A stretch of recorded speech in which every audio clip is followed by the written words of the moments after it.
Welcome to the Full Dive Gaming Podcast, bringing you a full dive of all the news, discussion, and insights you need for virtual reality gaming. Our podcast is brought to you by Asterion Products. You've got to know them by now if you're here with us. They are a top-selling company on Amazon. They make great VR and AR headset accessories. You can see a glowing aura off in my background that they customize specially. They're great. You should go check them out on Amazon. I'm Jay Bratt. I'm a VR YouTuber and streamer. I'm Nat Bratt, a VR enthusiast who is very excited that the rain has come back to Oregon. True. And I'm Lipnox VR, and I review everything Oculus Quest related. Definitely true. Well, our podcast is here to keep you up to date in the VR realm. We answer questions from our communities. We talk about the latest, greatest VR news, discuss the games. But this week, I actually got to go down and try the Quest Pro. So at the end of the podcast, we'll be having a little discussion section all about the Quest Pro with some Q&A here. So hang out for that. And of course, if you haven't seen our YouTube, we'll be over there. You'll be able to see some of the clips of me trying the Quest Pro. But if you're busy, you're on the go, we're on every podcast platform for you. We got all kinds of questions, and we have a really fun one here first.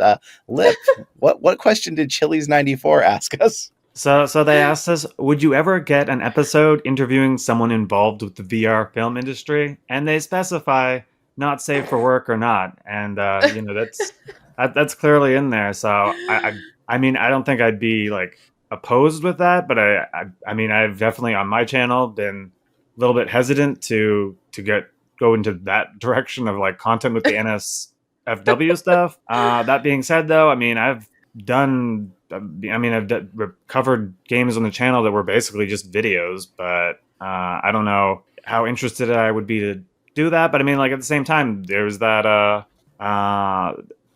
music video thing of the girl who used to be on the podcast with us. So I guess she was kind of in the VR film industry in a way too. So yeah. I mean, yeah. What do you guys think? Film industry. I feel like they wanted to ask the question but didn't quite ask the question. The adult film industry. I think that was kind of the insinuation here, if you will. So if that was the direct question, I would interview a director or a creator or talent. Model. I think it'd obviously have to be marked as a explicit episode and all that, but I think it would be interesting, if nothing else, to hear, because it's one of those things about technology that nobody ever wants to admit, that it's a side that helps decide what technology succeeds and what drives it. So I think that it would be very interesting on the podcast. I think so too. Let's do it. If someone's out there is listening. Yeah. I think that would be really interesting. Yeah. People would be excited to hear that episode, I'm sure. Oh gosh. Can imagine the comments already. I'm not even going. Just leave it alone. Oh my gosh. And we have another question here, and this one is also from Chili's94, who has some great questions for us. If you could make your own VR video game, what kind of genre would you make it in, and why? Horror, action, comedy, etc. Lipnox, you want to give us your answer first? For me, 100%. I super love these simulation things that make me feel like I'm in the real world, and it's even silly things like, oh, you put a TV app so I can sit in a room and watch a virtual TV. Love it. There's part in the Twilight Zone game where you're just in a house chilling, and it eventually evolves into something. But I was like, yeah, this is, weirdly enough, I super enjoy these kinds of things. And I remember there was this cooking simulator game that I played, and developer sent it to me, and I totally wasn't expecting it. I put it on and I'm thinking, oh, this is going to be stupid. And again, I love the real life situations, but then given the freedom of VR to do what I want in them. Nice. We had an interesting answer in the Discord where Play PSVR chimed in on this, and they said they're really an original free thinker, so they would make a wave shooter. But that got me thinking, we've never seen that before. First time. That got me thinking, what is it that VR doesn't have yet? I want to make the thing that we don't already have. And kind of to your point, Lip, I think I would love to see a game that was just considered like a real life simulator, stats that to everything you have to do to live through and survive every day. And then just a day in the life of a normal person, almost. You get up out of bed VR in the morning, you have to go shower to get your cleanliness stat back up. You got to go to work to get your money stat up. I think that would just be kind of fun. But then a survival game, but just real normal life. Yeah, yeah. I think that'd be really funny. I don't know. Actually, I don't even know if I've seen one in like the actual gaming industry that's like that. But like, some surprise bad bill comes in the mail. All of a sudden, you're short on money, and if your money runs out, then you die, or if your hunger runs out, then you die. Gosh. I think that would just be really funny. So that being said, there actually is this game on Steam called like Airplane Simulator or something. And you can choose between like a 2-hour flight or an 8-hour flight. It's real time. And you literally, the whole game is just you sitting in the seat. You can play with the little like screen thing and watch little videos and things. And randomly people come up and talk to you and this and that. And I'm just like, this is the stupidest thing ever. That's hilarious. But I bought it. I was like, I want this. It's like Desert Bus VR. Just drive a bus. It's not even in VR. It's not even in VR. So it's just a normal on your screen. Yeah, oh my gosh, that's so funny. I feel like VR's a little better of a medium for that though, because then you can't escape it. You can leave your screen on with stuck in an airplane and walk away. But like when it's in VR, like Desert Bus, where you're just driving a bus through a desert, you have to keep the wheel straight for like 8 hours or some crazy amount of time. Yeah. But I feel like those games are created for streamers almost like that. What a perfect excuse to like just chat with your stream and hang out while playing a really easy game. I like that. Yeah. So I feel like I would want to make like a really cool fantasy game. Well, we got one other question from Chili's94 saying, I love how active you all are at addressing these questions for your fans so quickly on the podcast. Of course, I want to say a thank you there because it's really fun actually to have the Q&As. And they said, what advice would you give to listeners that would like to start their own podcast? And I've got to say, when we started the podcast, the Q&A wasn't even a thing. I guess the problem is you kind of have to have a platform to be like, hey, give me questions here so that we can answer them here. So like once we had that community built, then we started doing that. But I feel like with a podcast, it's kind of just like a YouTube channel. The advice I always get people to ask me is just do it. Like you can sit around and brainstorm and think and wait, or you can just have a couple of friends over one night, put some mics on you and just discuss something and start it. I think the hardest part of anything is getting it started. And then once you get it started, you'll kind of see, okay, this is what I like to talk about. You'll kind of find your direction as you go. But I don't think you have to have a fully formed, perfect plan for your first podcast. We didn't even actually air the first podcast for a long time because it was like our first attempt was so rough. That's like we waited for episode 2 to launch the podcast. But I'd say just do it. And could you talk about some of the tools that like we use? Are we allowed to talk about? I don't know. Well, for people out there who don't know how a podcast kind of works, you need to find there's more than one way to do this, but the way we do it and the way I'd recommend doing it is you find a hosting site. We use captivate.fm. Basically, once you have that set up, all I do is make the episode, publish it there, and they handle distribution. So as long as all the distribution stuff, they send it to Spotify, they send it to iTunes, they send it to Ghana and Podcast Chaser and everything. So that makes your life a lot easier. Obviously, having one service that just does it all you have to do is write one description, one title, you hit bam, and it goes. And, we put ours on YouTube also, but YouTube isn't really our top spot. Actually, the views we get on YouTube are minuscule compared to how many downloads and audio listens we get.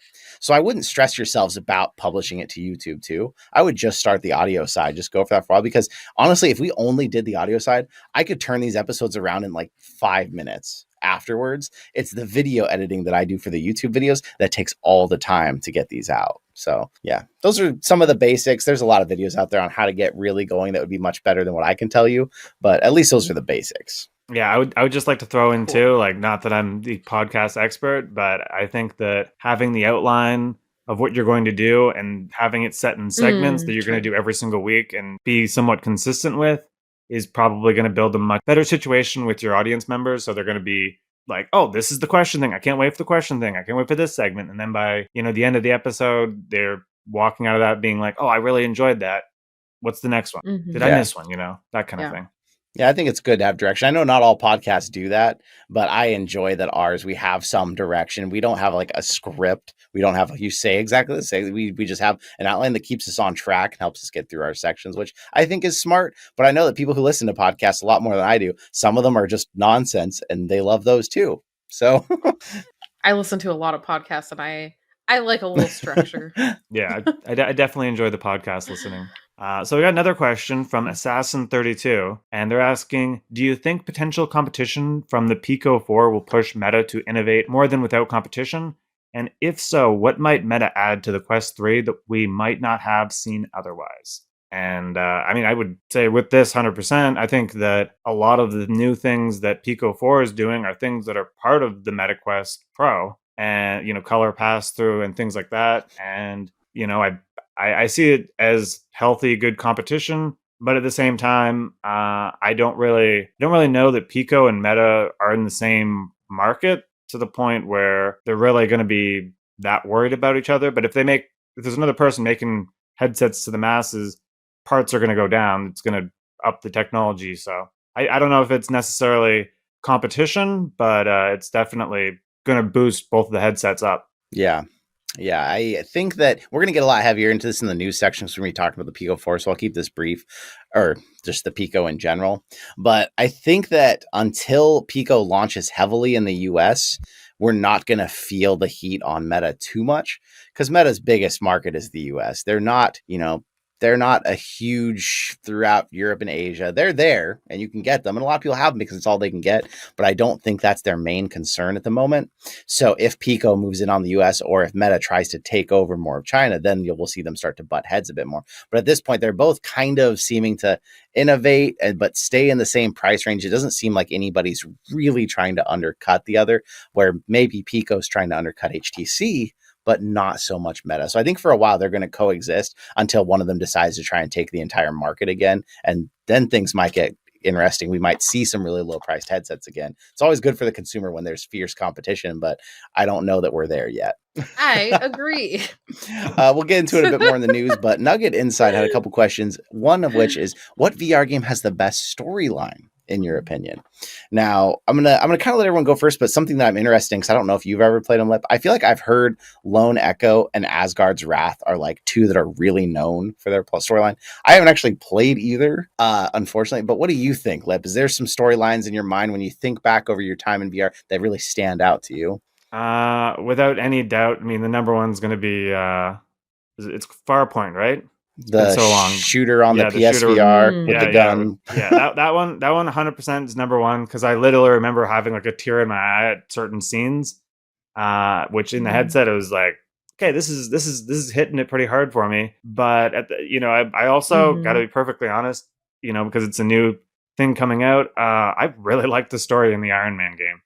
Mm-hmm. The Iron Man VR game. I really enjoyed the story. And then, let's be perfectly honest here. We got like Resident Evil 4. It's a pretty legit storyline too. So yeah, I'm going to go with Farpoint because it made me tear up. But I would say that those are my three. Now, what do you think? What stands out in your mind? First one that I thought of right away was Zing the Land Beyond. Also a PSVR game. It's kind of mysterious, but going through it's a puzzle game, but the storyline is really cool, going through and learning about like people of the past and things like that. So that was really cool. I never actually finished that game. I'm really bad about finishing games, but that one was the first one that I thought of. Farpoint is also really great, although I didn't play a lot of the story mode on Farpoint. So. It's funny that you brought that up, Lip, because Farpoint was one of my top runners, first came to mind. But I know that a lot of people kind of said it was like kind of your basic generic sci-fi plot line. It wasn't the most advanced plot line with the most surprises, I guess, is what people kind of said about it. But I think that's a good reminder that even a storyline that may be a little tired in its own genre in VR, if done right, can still be very powerful. Because you may have watched sci-fi movies that kind of follow the same idea, but you've never been in those movies until you play through Farpoint, which is huge. And then of course, Astrobot Rescue Mission doesn't have the most advanced plot line, but the way I fell in love with the character in it makes me think about like their story and what's happening as like, I feel protective of that character, even as weird as that sounds.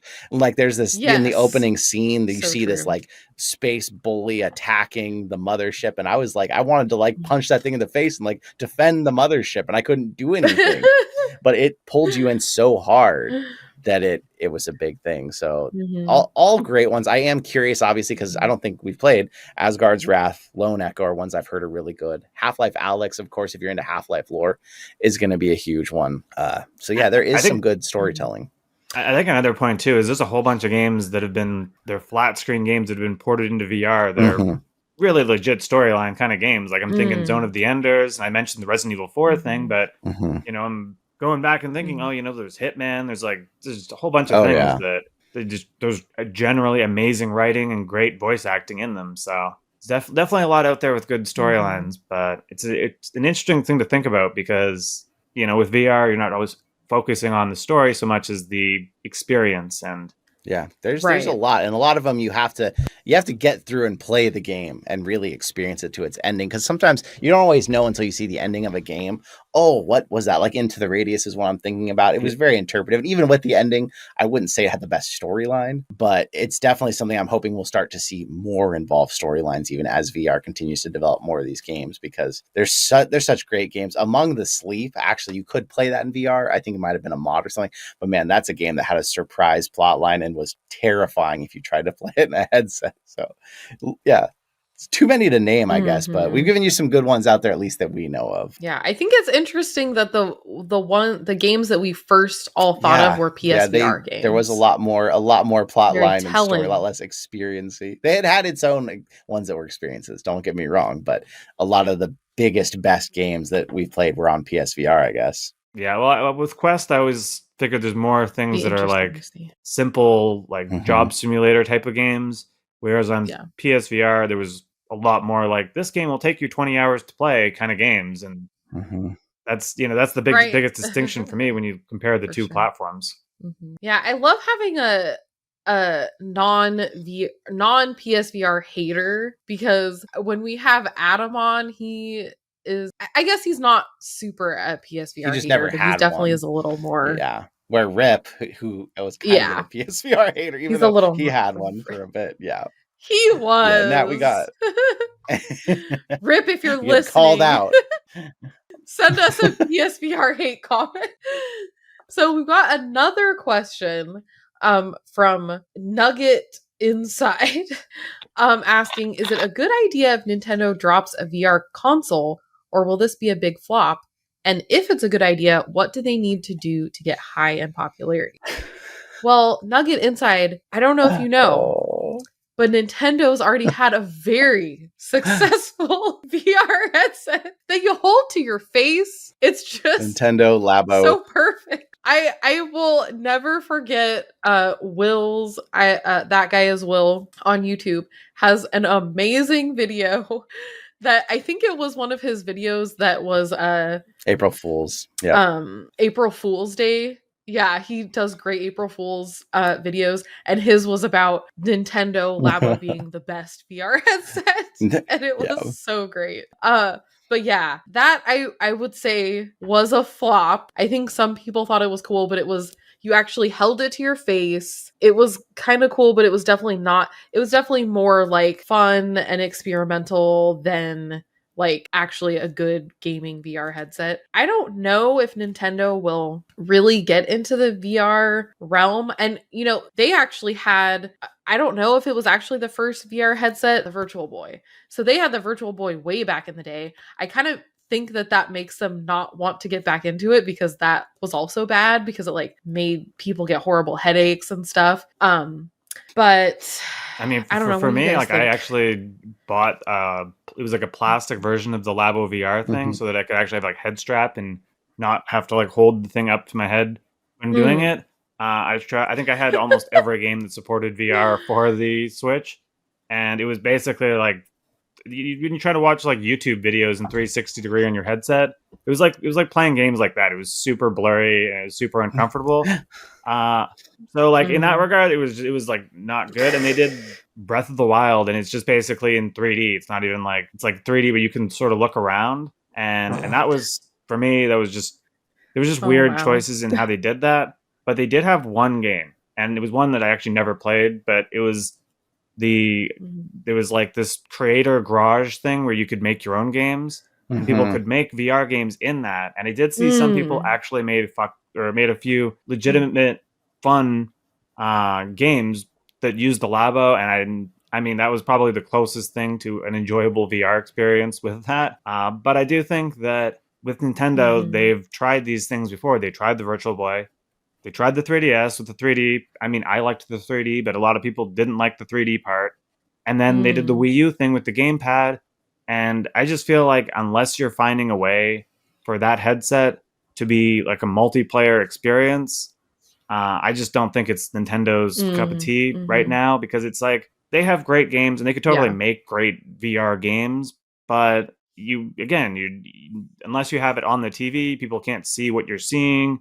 And even if you do, there's so many, like, you're changing the way the headset feels when you're adjusting all the things. Like, that's always the thing where it's like, oh, pass the headset around. It's like, well, everyone has a different size head.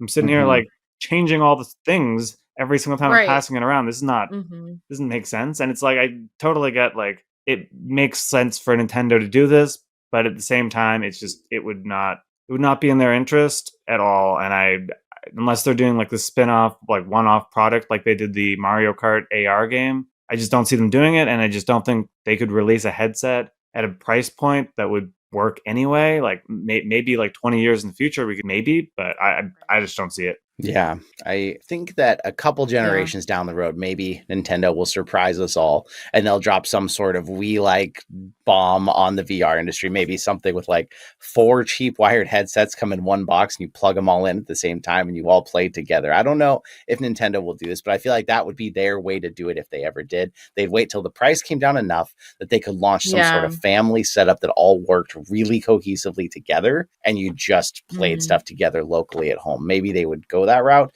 but I think it'll be a long time before VR is ready for them to come in and change things in such a way. Yeah. Nintendo always, like, they're really innovative and have really interesting things that they do, but they're also really focused on family and, like, you know, bringing people together. So I think that's why their little VR thing that they did was more about, like, you know, learning and stuff than actually gaming, because it seems like they always like to do stuff that involves everyone. So I could definitely see in the distant future. Well, we've got some VR news we got to go over with you, of course, because there's a lot happening in the industry. First, we got to say another thank you. Asterion Products has long time been the supporting sponsor of this podcast. You know them thanks to us, but if you don't, go check them out. They've been running a sale on their Aura and their Vertex. They're at some of the lowest prices they've ever been on Amazon. And it's just good to have a spot where you know your VR headset's always going to go when you're done, rather than in the box or on the floor or wherever you put it. It's got a nice glowing Aura stand. You can use code FULLDIVE10 to save another 10% off. So we touched on it earlier in the Q&A, but basically Pico, if anyone out there is like, what? That's hard to imagine, but Pico is owned by ByteDance, which owns TikTok. Pico is the biggest, newest name in the VR industry because they're kind of the up-and-comers that are trying to fight with Meta.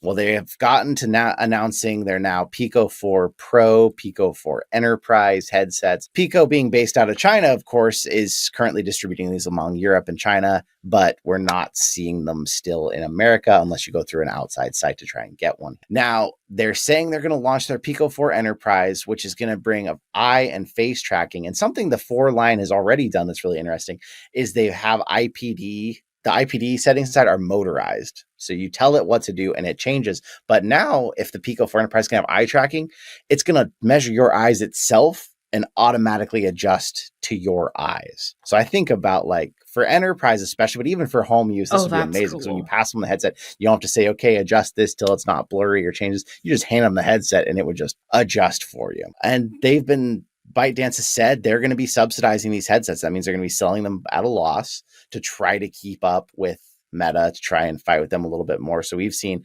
all kinds of prices in the range, but some of their consumer headsets are like around $700, which if a Quest is $500, that's comparable. We've talked about Pico before, but what do you think, Lip, kind of hearing this stuff? You've been a long time Quest user. If tomorrow Pico comes to Canada, are you trying to get one? Well, I mean, in regards to Pico, I think it looks like a really cool headset, and it definitely looks like it's got, you know, an upgrade. But I just don't see. To me, it's like back in like the old generation of like consoles. I remember there being one generation where the PS2 just dominated everything, and then you had, you know, the GameCube and the Xbox just sort of lingering on the sides. And in the console world, every single time the underdog tries harder. Every single time the underdog tries harder. But in this situation, Pico is not, they do not have the funding. They're not going to have the investment to bring AAA exclusive titles to the headset. And if you go to the store and you see the same price headset and one of them plays Resident Evil 4 and San Andreas, and the other one doesn't, I mean, I think that's going to be an easy choice, but I like that, it gives people an option, because I don't even think, did they even sell the Quest in China? I remember when the Quest 1 came out, I got a friend that's in like Malaysia area kind of thing, and he said they didn't sell them there, but I mean, I don't know. That was a while ago too. But I just think that, with this eye tracking thing, that's where the future of VR is, and that's what I super want to see. And that's the thing with the Quest 3 that I'm super excited to be like, yes, give me this eye tracking thing, because that's one of the biggest issues with tracking anyways. And it's akin to the 3DS, and I've mentioned the 3DS again, but when 3DS first came out, you would position it perfectly in the middle of you to see the 3D. And then they came out with the thing that actually tracked where your face was on the 3DS Pro or whatever it was. And I feel like this is the same kind of deal where anyone that's been having a blurry image playing VR, this fixes it. And for some people, getting the headset to fit perfectly to do that can be a challenge and be comfortable at the same time. I think that this is a huge win in that regard. I just don't, the whole outside of China thing, I honestly wonder if it's like a supply issue. And so I looked it up real quick, and the Quest 2 is not officially available in China, although there are even stores there that sell imported units they've brought in. We should really get someone from China on the podcast somehow at some point, because some things are saying that a lot of people there use Chinese branded VR and AR headsets from like Huawei and stuff. Like, it's so weird to think that there's, in America, it's like Oculus, HTC, or PSVR has like long time been your only options for headsets. And it's weird to hear some other names we've never heard of. But yeah, it's not officially available, to the question. The eye tracking thing, doing the IPD for you, sounds really, really cool. That's the most exciting and that thing is to the me Enterprise about Edition, the which Pico. they have now That's said awesome. they're only going to sell to businesses. They are having a pretty low price of like 900 euros, but that's the Enterprise Edition only gets sold to businesses. I don't know how they differentiate that. Like, can a consumer just not buy one? Or do you have to maybe you have to mass order these? Maybe it's like you can't buy less than 4 at a time or something. So obviously that would be pretty much businesses only. I don't know. The Pico is an interesting headset, and as it's not in America, you don't hear us talk about it that much, but I would love to get my hands on one. Their controllers actually look a lot like PSVR 2's new upcoming controllers, and there are a lot of facts and figures. They're saying that their face tracking is going to have like 52 points of tracking. It's going to be able to like track your mouth and your eyes and do a really good job, because a lot of these cameras so far have been kind of rudimentary cameras that have been used for the tracking inside of headsets. And so this thing might be the most realistic facial expression. It might catch those little muscle movements and stuff in your face that really sell the experience to someone. I really hope that at some point they just announce that they're going to come to America and fight the good fight alongside Meta of trying to sell headsets at really good prices to consumers, because that's when the race with VR will get more exciting. We've been in this monopoly of Meta for a while here, and it's stagnated the conversation too much about what's the next cool headset, because it's been the Quest 2 we've been recommending for like 2 years now to everyone. Yeah. Right. Yeah. Yeah, let's get some competition out there. We have another news piece here that is exciting for PC users. So Moss Book 2 is finally coming to PC as of October 20th. So it's now available on Steam VR. Very exciting for PC users who haven't had access to this yet. And the cost is $30. And there's also a bundle that has both Moss and Moss Book 2 for $42 on Steam. So that's 15% savings. Pretty sweet, especially for those that have never played the Moss games at all. So yeah, it was a surprise launch. They didn't know it was coming to PC. It was really weird because when Moss 2 was first come out, they were only talking about PSVR. And then it came out on PSVR and Quest. And for a long time, PC just kind of got left hung out to dry. And now all of a sudden they just like dropped it. Surprise, it's out. Here's a bundle. Here's the price. And I mean, PC has kind of felt like for a while they've been getting stiffed, because for a long time there, it was like the first Quest wasn't powerful enough. So everybody was still developing all these cool games for PC. And now PC doesn't get the kind of exclusives it used to at all. They've missed out on some of the ones Meta's paid for. So at least now it's so weird that we're having this conversation that now, PC finally got the game that PSVR and Quest got forever ago. Like, what a switch. Well, I remember on like another news piece thing where we talked about the game for whatever reason. I forget what it was. I remember being like, "Oh, it's coming out for PC too," and you looked it up, and no word on that. So it's definitely a surprise. But we'll definitely have to talk about this game more when we get to that section down Yeah. the VR game section. Yeah, we've got But plenty to talk about. For oh, I sure. definitely do. But the last news piece I got here is there's apparently now 1,457 apps available for the Quest via App Lab, and honestly, I've probably played a lot of them. Man. You have. I've definitely covered. I think I've covered like 300 of them so far. Not like on Wow. the channel, but I've like played at least 300 of them. That being said, when looking at that number, there's one app that is literally made by the Dyson company that does the hair straightener things. That is just you playing with the hair straightener things.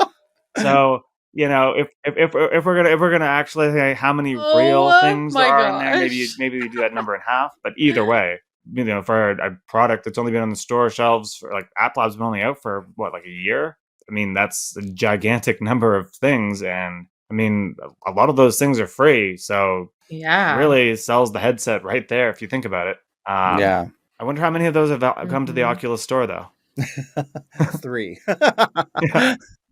Yeah, I know it's so rare and few, but like you Right. said, even though they say this is 3 times as many as on the Quest Store, yeah, like you said, a lot of these are little experiences, little demos, little something to show off a product or something, promote it. So yeah, this isn't all full on games, but that is a staggering number to be out. I think about like the PSVR itself, there was weird things like that too. And I would download or buy everything that came out every Tuesday for the first year of the PSVR's life, and the numbers were never even close to that. So it's huge for the industry as a whole that it shows that all these companies are interested in it, even if they make just a hair straightening app. But I think it just shows that it's starting to be taken more seriously. And as we speak about VR, it's not like when we started this podcast and people really didn't believe yet. I think VR is in everything. I see it commercials we talk about all the time everywhere. We're getting there. Yeah. Finally. For sure.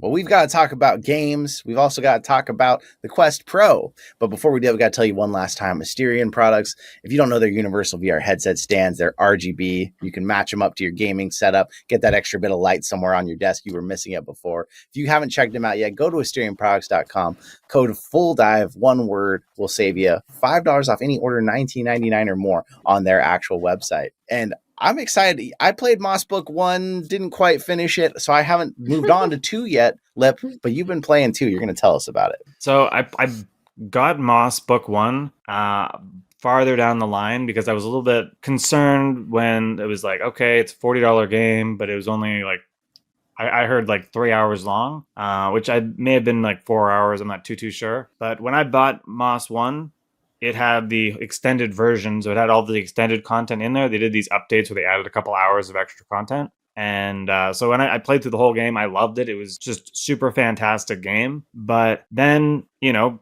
second one comes, and I'm not really playing the PSVR these days as much. And I just didn't feel like I wanted the visual downgrade in any way playing on a Quest 2. So when I found out, okay, it actually did come out for Steam, I was like, okay, I need to play this. And I got luckily I got given a code by another content creator who just had a bunch of extras he got sent, and I put about an hour into this, and it was off-putting because like this game, if you don't know what Moss is very much this third-person action puzzle game.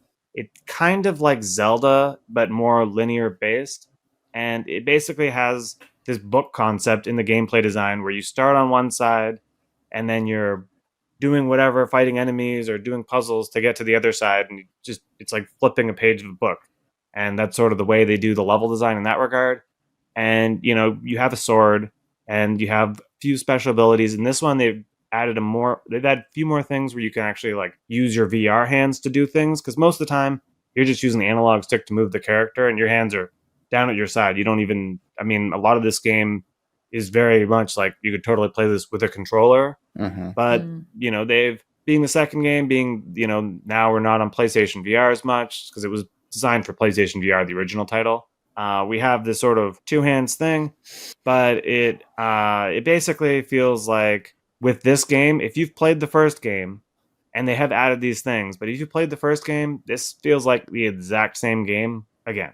And maybe that's just the hour I spent, but being as excited as I was about this game, I would say that graphically it looked really, really cool to see it on PC VR, and that was a super awesome thing. And story's awesome, voice acting again, awesome. All the things like it's, and even gameplay wise, is awesome. But it's like, I think for me, when I played Moss Book 1, I was new to VR, so it meant a lot more. But now I'm like, it's simple action puzzle game, simple combat that I've already done before. I've already played a whole game of the same combat, the same enemies, and they had a couple new things, but it feels like 1.5, not necessarily 2. And I know in the trailer it shows this crazy big mech guy that you have to hit with the some sort of hammer thing. And I haven't unlocked the hammer yet. Maybe it's sort of tutorialing me in right now. But I did spend an hour playing it, and nothing I played in that hour really felt that much new. There was new types of puzzles, but I ended up, at the end of it being like, I don't really care that much. And maybe that was the case with some people for the first game. You said you didn't even finish the first game, right, Jay? Yeah, Moss it's not a bad game, but I have this theory that Moss is one of those games that if you ask someone before you played Moss, what were other games you played, or how much time had you spent in VR before you played Moss, I could pretty well guess what they're going to say as to how much they liked or didn't like Moss. It's one of those games, if it was one of your first ones in VR, you didn't play Astrobot first, you might love Moss. But the fact that I played Astrobot first and then I tried to play Moss, it just didn't have the magic for me that Astrobot did. And I wanted it to have that. And the whole time I was just kind of comparing it to Astrobot, and it made it less of a fun experience. And the combat in 1 was probably the part that was the most fun. I feel like you had like the same 3 moves you used over and over again kind of to fight. It was more of a puzzle game than an action game for sure. But there was nothing about it. The cuteness of the character and the storyline was the only thing that even kept me going at all. But as far as the game standing on its own mechanics, I was too used to VR. I was too experienced VR to be wowed over and over again by just, I'm in this beautiful environment VR. And I just felt like the game couldn't stand on its own. I hoped Book 2 would add a lot of new mechanics and make it really worth it for me to go check out. And it has a very positive review on Steam. So I know this is going to ruffle some feathers saying it, but for me, it just didn't capture any magic that made me want to keep playing it. I remember I played Moss 1 for like 5 minutes, I think, because there were like all these positive reviews and everyone was like, Moss is amazing. And I was like, I played it for a little bit. And I was like, okay, like it's kind of cool. And I thought about maybe going back to it, but I never did because didn't grab me enough to go back to it. So yeah, I think that you probably hit the nail on the head there, where it's like, it was an early VR game. If you hadn't played a lot of stuff, it would be really exciting. You kind of have that nostalgia. But even with, Book 2 not adding too much to it, it might not quite be enough. It just feels like you should be doing more with your actual real life hands. And as I'm playing it, I'm like, what makes this need to even be in VR?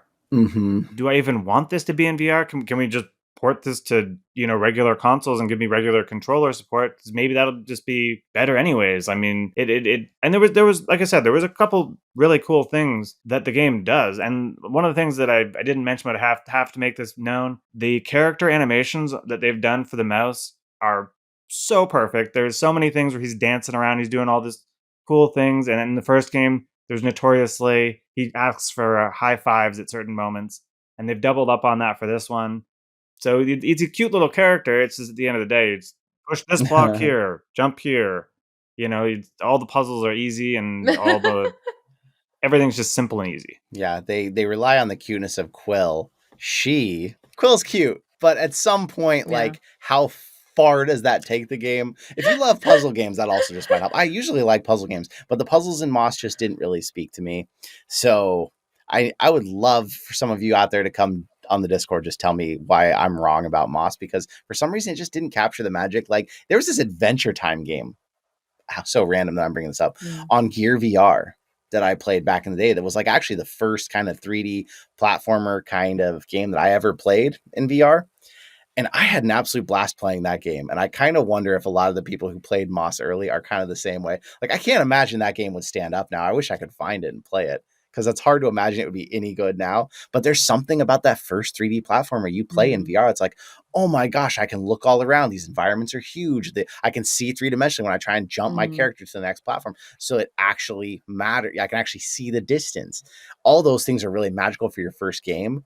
And I just think maybe Moss is relying a little bit on how cool VR is and not making the most sound solid game on its own. I went to LA this last week to get to try the Quest Pro early. There is a video on the JBrat channel if you really want to see my first kind of impressions, talking about stuff. All that's there for everyone out there. But I thought here on the podcast it'd be kind of cool to have like a little Q&A with the two of you, because I haven't really had that much time even since I got back to talk with Nat about it. So like, curiosities, questions, anything that you think people are wondering out there, throw them at me and I'll just kind of answer them as we go. So maybe just take turns. Lip, what are you wondering about the Quest Pro?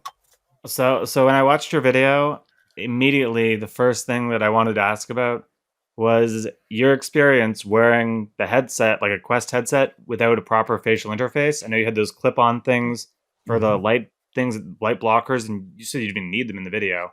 But I'm because if people don't know, I wear my headset without the facial interface. I take it right off. I have a Halo strap, and then I have another Studio Form Deluxe head strap that kind of holds it in place. So everything's it's basically shaped exactly like the Quest Pro's doing it, and I love it that way.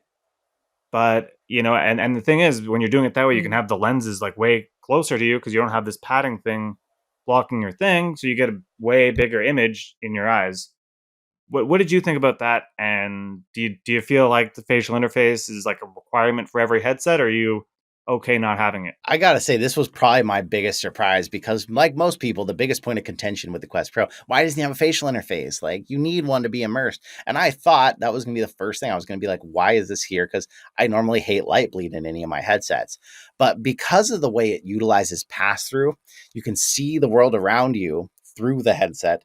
But then you have this edge where you can see outside the headset and you see the same world. You see the color, you see the light, and everything lined up perfectly. So if there was a pole that I saw in the real world, I saw the bottom of it through the headset, it was in the exact same place. Nothing was like misaligned or off.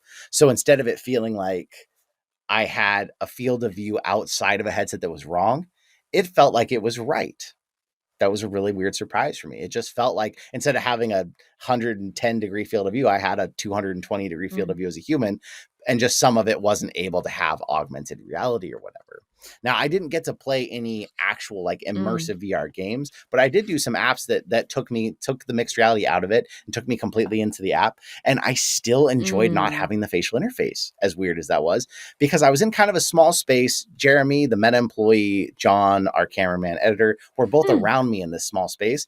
And not once was I ever worried I was going to hit someone, I was going to hit the desk next to me or the wall, because that little bit of peripheral vision always kept me grounded on where I was in the room and what was around me.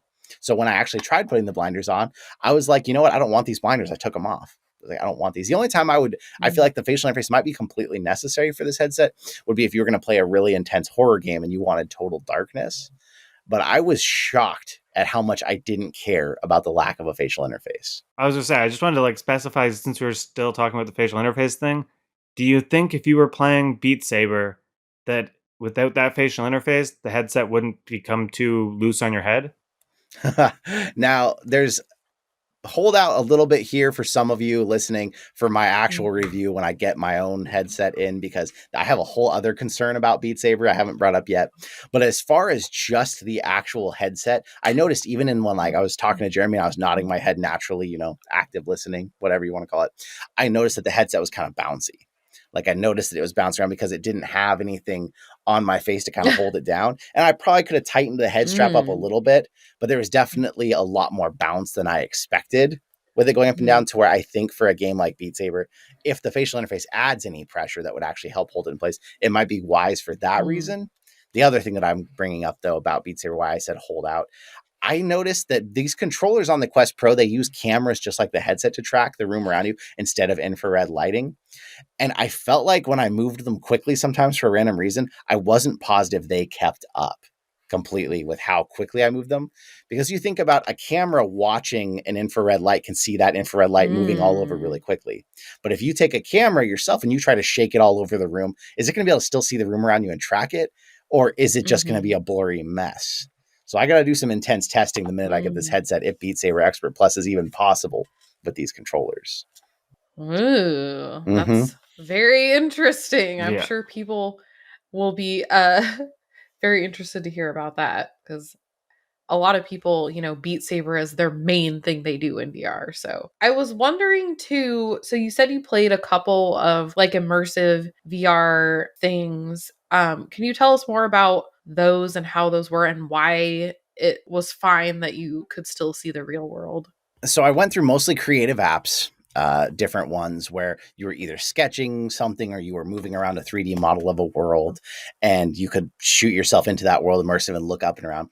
And the headset blocks enough of your view. It's big enough. These pancake lenses really allow you to see into it. Like, it seems like you can really move your eyes quite a bit, where with the Quest, you kind of feel like you have to turn your head all the time. With the Quest Pro, I noticed even in the footage looking back at myself, I was moving my eyes a lot more and not necessarily turning my head a drastic amount.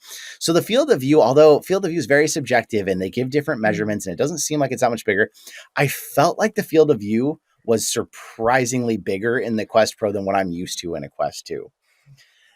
And so when I was in something immersive, I just got to where my mind just kind of blocked out the outside world in my peripheral vision. I didn't really even think about the fact that it was there anymore, unless it was mapping, oh, there's a desk there, don't punch that. There's this here. It kind of kept all that in my brain, but for some reason that I was immersed enough with how big the lenses were in front of my face that I could look into the game, and there was just no need. And I was a pretty big worrier. I was kind of a hater about the full facial interface thing. So don't get me wrong. This is not someone that's like, oh, I don't care anyways. I was like, I don't like this idea. And I was pretty quickly turned around because I just realized I don't really need it. And in the video, you can see me, I have the blinders on, I take them off. I was like, I don't want these actually. I'd gotten used to being able to kind of perceive my own world, but also do it. And I liked that. So it was probably the biggest shocker to me. I love that part of the video. I was like, oh, he's come to my reason. He's come to my thought process finally. The world is seeing this facial interfaceless headset is a real possibility. It not only is it possible, but it makes so many of the problems of VR go away. The fogging, the sweatiness, the dangers of your play space having an object in it you could hit, or a kid walking into your play space. Like, so many things fall off when you get rid of the facial interface, that maybe the few things that we're worrying about aren't actually as big of a deal as we thought, especially as the field of views get wider and we're able to see more and that gap is a little smaller. Maybe facial interfaces will actually fall off, which would be pretty wild to think that that's possible. Yeah, definitely feel like the facial interfaces have one big thing, and it's like that Beat Saber thing where if you're bouncing around, it will move, and it's like I can tighten that all I want, and I've got it set pretty good, but like I just don't make huge juddery movements. But I mean, like, there's games that you're doing like running or like exercising types of things, and no way you're like, I don't think you could do exercise type apps on the MetaQuest Pro because it's not going to stay in your head the way you need it to. And maybe I will find out tomorrow. Let you know on that one. That's going to be pretty awesome. So I do have another question though. How does the audio sound on the MetaQuest Pro compared to the Quest 2? Now, of course, I didn't do the most intense apps, but I will tell you a couple things that I saw from what I did. They did a smart thing. So now that the head strap is incorporated into the Quest Pro, the battery is in the back. It's a flexible battery that runs through it. They have all of this real estate to use. So where the Quest has your speakers are practically by your eyes and they're aimed back towards your ears. Now they have this entire head strap. They've relocated the speakers right above your ears on the head strap, way back there. I didn't get to test anything bass heavy. I'll find that out tomorrow as well. I'll give you all information on that. But as far as directional audio and clarity, it was much better just because it was so much closer to your ears. And I kind of suspect they might have used better drivers just because this thing is so expensive. I think they did a better job, but it sounds right there. I didn't even have to have it at max volume when I was trying to hear what was happening in something. and I was at a convention. I mean, it was loud. There was a lot of noise going on. I think that they've done a much better job. That's not saying it's great though, because much better from the Quest 2 stock audio. Anything's much better in my opinion. I hate that audio. But so far, I would say it's a big step up. I will have more to report back once I do some real gaming in it, some Beat Saber, some Pistol Whip, even some Demio. There's all these things that really rely on audio. Did you have a chance to experience any like 3D audio or how that is in the Quest Pro?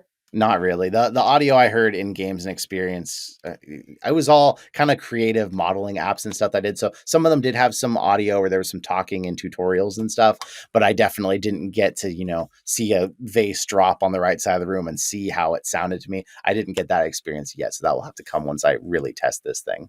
So I'm curious, when you put on the headset, did you immediately notice like a resolution difference? Because I know when I had the Quest 1 and got the Quest 2, at first I was like, is this better? Is this better? But then I went inside an actual game that utilized the power of the Quest 2 and I was like, oh, this is a huge, huge difference. I remember playing Gorn on the Quest 1 and being like, oh, this looks awesome. Then I put it on the Quest 2 and I was like, whoa, this looks really crisp.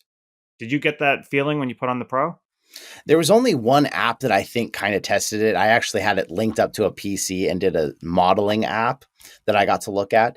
And through there, I was like, this seems clearer. It seems better. Like you said, it's not like oh my gosh, night and day, but I didn't get to really try an app that would give me that night and day experience. But the thing that really just absolutely killed it with the Quest Pro, the freaking sweet spot is huge on those lenses. I didn't even hardly adjust the IPD at all, because no matter what IPD it was in, whether it was right or wrong, the sweet spot was so big, kind of like the PSVR, that I was like, I can see everything. Like I can turn my eyes and look around. I think that also is another reason I said earlier with the Quest 2, you turn your head more than moving your eyes. Because in the Quest 2, the sweet spot's so small that if you turn your eyes to the side, it can get blurry pretty quick on you. Especially if, like me, your IPD isn't perfectly matched with the settings that come with the Quest. But in that Quest Pro, it was so big that it seemed like everything was just clear and easy to look at all around, which makes it hard to really judge until I have time to really spend with it. Was it that much higher resolution? I think it is, from their claims, from the way they've designed it, between the pancake lenses, the higher pixel density, and the better pixels right in the center that they've put in to make things look nicer. I think we'll be surprised when we can get in like Red Matter 2 or something, but it looked good. I also was wondering, are all of the, I don't know if you were able to ask this question or not, are all of the games that are available like on the Quest Store and stuff, will those all be available on the Quest Pro? From reports so far, they've said, yeah, they're all going to be available. And it's not surprising, because the controllers, although they don't have the tracking rings, they have the same button layout. They have the same mapping. So that part should be really easy. And the UI, everything, it feels, if you've been in a Quest 2 a lot, you're going to navigate a Quest Pro like a pro. It just feels exactly the same. You press the same button, the same menu pops up, the same button to go to your apps, the same layout. It feels just like you're in a slightly different model of a Quest 2 when you're in it. So yeah, I don't see any reason that any game shouldn't work perfectly for it, besides my worry about the controller tracking. So I'm curious, because this is definitely, if anyone, well, if you're on your YouTube channel, you have a big theme, accessories. I even see in the video, you make a little joke like, oh, how much can I test the tension on this thing? Don't want to break the convention headset. But what do you think is going to happen with accessories for this? Do you think there's going to be a market for accessories based on the time you played with it already, or is it just perfect out of the box?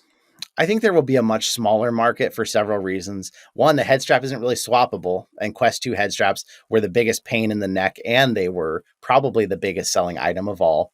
The controllers, it's just going to be hard to make accessories for them, because there's not a lot of attachment points anymore like there used to be for the Quest. But I will say, I already ordered a set of Desk Tech grips that I saw on Amazon. They're supposed to come tomorrow, so I'm going to be reviewing Quest Pro controller grips first thing out of the box. And the Quest Pro comes with a charging dock. The controllers slip in and charge, and the headset drops on and charges. So most of the headset accessories that are out there aren't available. But I will say, the first thing I think everyone's going to want to buy will probably be the Bobo VR universal battery dock that takes their head strap battery and allows you to put it on anything. Because I didn't get to test this, of course, but they're claiming this headset's gonna have a 1 to 2 hours of battery life. And that would mean that if I can take my Bobo VR batteries and swap them out on this thing as much as I want to continue playing, that's an immediate need that needs to be filled right out the gates. Yes. Yes. Lep has his Bobo VR battery right at hand here. Yeah. It's a So necessity. true. Yes, I Bobo, hope we they make a love black you. edition maybe for the Quest Pro just because it would look a lot better. Because that thing's going to look really funky on it. But Those I'm going to are find a way first so thing to great. attach my universal battery dock on there. I kind of wanted to hear about the controllers and how I know they have that thing where you can like turn it around and then use it as like a stylus or whatever. I didn't get to try the stylus, but from holding the controllers, I can tell you a couple things about that. One thing that's really interesting, the controllers have dual haptic motors in them, one at the top and one at the bottom. So now if you like were to hit something like with a tennis racket, you'll feel the haptics coming from the top. Or if you were to, swing a sword from underhanded style, you might feel the haptics more strongly from the bottom, which is great for gaming. But I think the reason they actually did it was because the stylus is at the bottom. So to add haptics to the bottom of the controller would make sense. If you turn it around to use the stylus, it's still going to have haptics that feel like they're coming from the pen tip rather than from the back of the pen, because that wouldn't make any sense. And holding the controller like it would have a stylus in it. Did you ever have one of those markers when you were a kid that had like 30, or it's a pen, but had like 36 different colors in it, and you could click them down one at a time? It kind of felt like that. It felt like having a really chunky pen in your hand because it was just way too thick to be like a normal tiny pen. But you still had the precision that you have of your typical 2 or 3 fingers the way you hold a pencil, just with this much bigger object. So I felt like, okay, it's decent. A pen accessory for true creative 3D artists might be better. But for now, at least, this would work. And the nice thing about the stylus that they did was it's made in such a way that it's supposed to be able to put on real surfaces.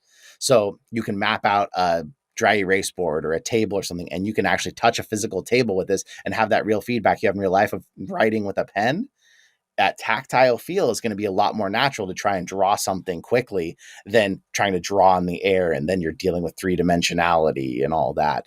It is a smart idea. I like it. That said, it's kind of a weird way you detach the controller wrist straps to put the stylus in, and I somehow accidentally unlocked mine during the demo and just full on dropped a controller to the ground because I thought my wrist strap is attached, so I'm just going to let go of my controller and drop it, and it just slammed to the ground. And these new controllers are heavy.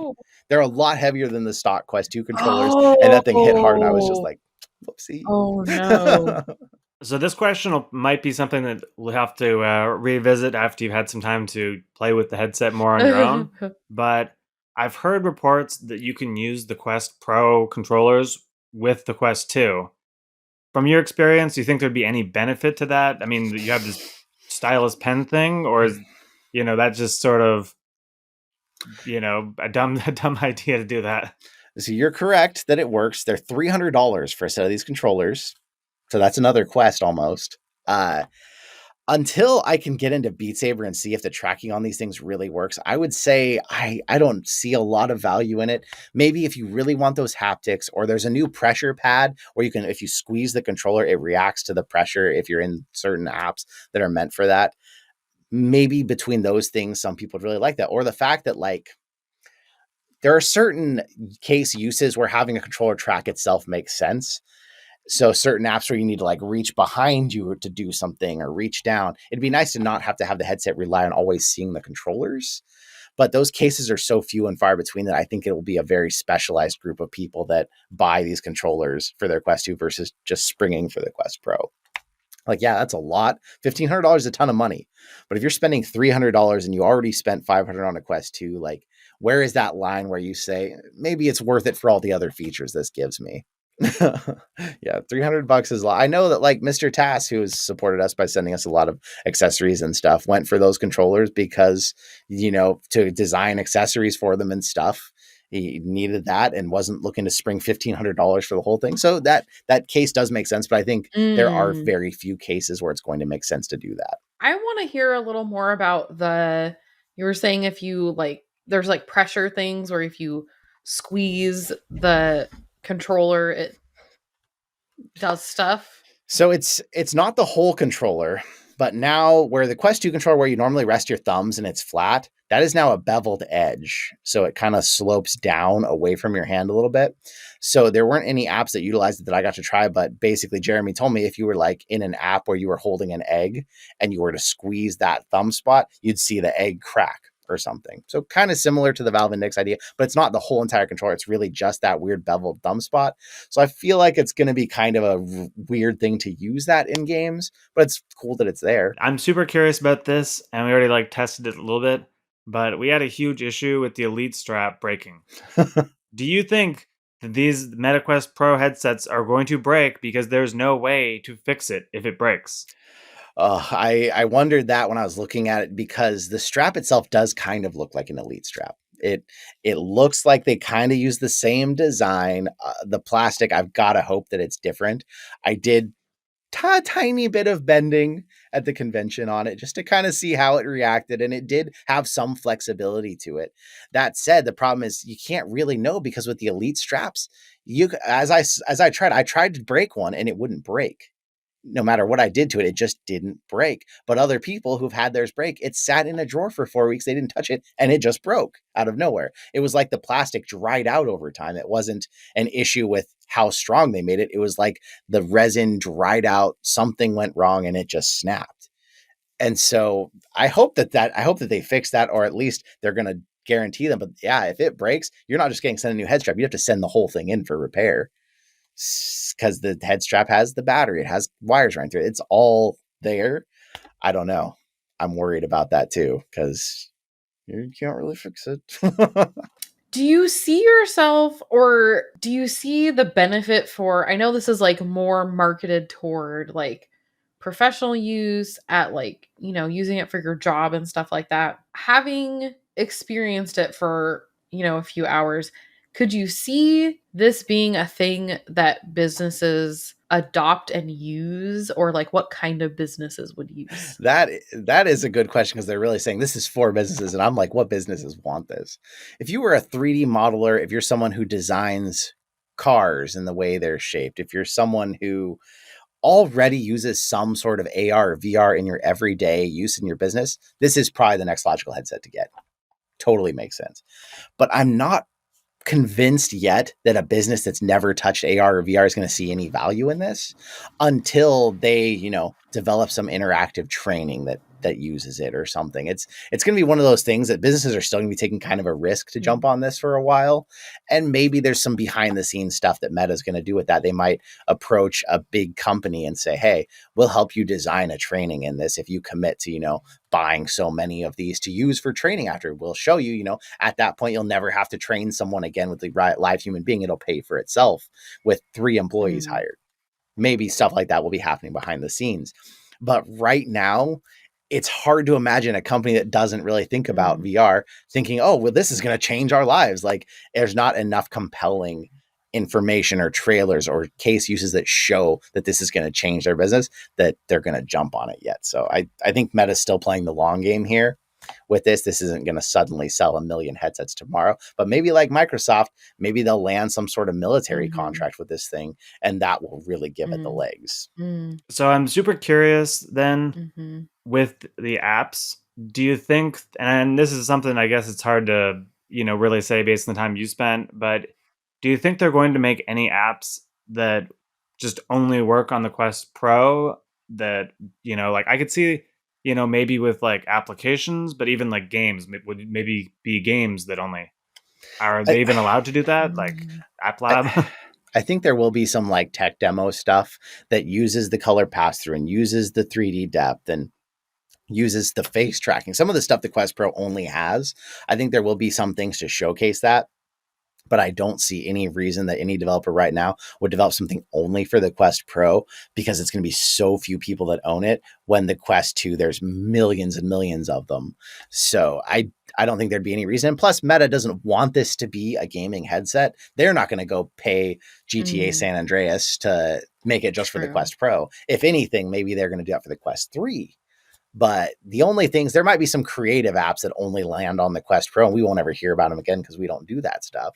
But it kind of would make sense that, like Gravity, Sketch that I tried, or Archeo, that these apps migrate more to that because those are the people that are going to be using these headsets. But maybe, I mean, workplaces already bought the Quest 2. They may never spring for a Quest Pro either. So it's hard to speculate, but I really don't see that there'd be any reason to make anything exclusive for it ever.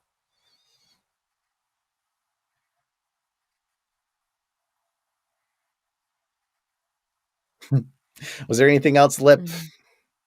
There was one last thing, and I'm sure I could find this super easy myself. I have any other questions right now. It charges with this like stand thing. Mm-hmm. Does it also have a spot so I can just charge it with USB-C? There's a USB-C port on the side, pretty much in this, close to the same spot as the old one. But the nice thing is the charging dock doesn't utilize that. The charging dock doesn't have some adapter that plugs in. It sets in at the bottom. There's contact points at the bottom that charge it, and the controllers set in on the sides, and they charge from there. So if I get a Bobo VR battery pack to work with this thing, I can just leave it on. And I can drop it in its dock to charge for the dock, and I can use the batteries on the side without ever interfering with each other. So that's really exciting, I think. Yeah. Well, I can't wait to hear your thoughts on the full headset. Yeah, I can't wait to get it tomorrow. Nice. Really dive in. And if you're out there and you have questions about it you want answered, come join the Discord server. Yeah. Get in there, hit me with some questions. If you put them in the Q&A section, that means we're going to answer them on the podcast. But if you just put them in general and at JBrat, I'm going to answer them myself there as quick as I can. So make sure and do that. And if you've been loving this podcast for a long time and you want to help fund all these wild places we go and things we do, you can go on Patreon and support us directly. It means a lot that those of you that are. And if you're listening, come to YouTube and see this Quest Pro footage. And if you're already watching it here, but you missed an episode and you're like, I'm never going to catch up, take us on the go on Spotify or anywhere else and get caught up on the ones you're behind on. But we want to say thank you so much for coming out and listening. And remember, if it's time, you've been thinking about VR, just dive on in.